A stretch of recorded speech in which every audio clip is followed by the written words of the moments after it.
नाशिकमधून एक हादरून सोडणारी घटना समोर आली आहे। 25 वर्षीय विवाहिता बुधवारी सकाळी झोपेतून उठलेली होती।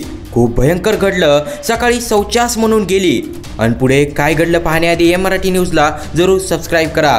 पोलीस सूत्रांनी दिलेल्या माहितीनुसार उंबरठाण पोलीस दूरक्षेत्र हद्दीतील कुकडणेपैकी देशमुख नगर सीमावर्ती भागात वैशाली अर्जुन पवार वय वर्ष 25 व अर्जुन श्यामल पवार वय वर्ष 25 हे पती पत्नी शेतात राहत होते।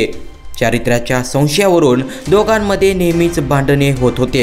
बुधवारी सकाळी 9:30च्या सुमारास पती अर्जुन ह्याने पत्नी वैशाली घरात असताना तिचा गळा दाबून ठार केले। दरम्यान आपल्या हातून गैरकृत्य घडल्याचे लक्षात येताच अर्जुनने वनपट्ट्यातील एका सादड्याच्या झाडाला ओढणीने व दोरीने गळफास घेऊन आत्महत्या केली। घटनेची माहिती पोलीस पाटील मनोहर चौधरी यांनी पोलिसांना दिली। दोघांचे मृतदेह शवविच्छेदनासाठी सुरगाणा ग्रामीण रुग्णालयात आणण्यात आले होते। त्यानंतर गुजरातमधील बिशोनी या गावी दोघांवर अंत्यसंस्कार करण्यात आले। त्यांच्या मागे एकुलता 6 वर्षांचा मुलगा आहे।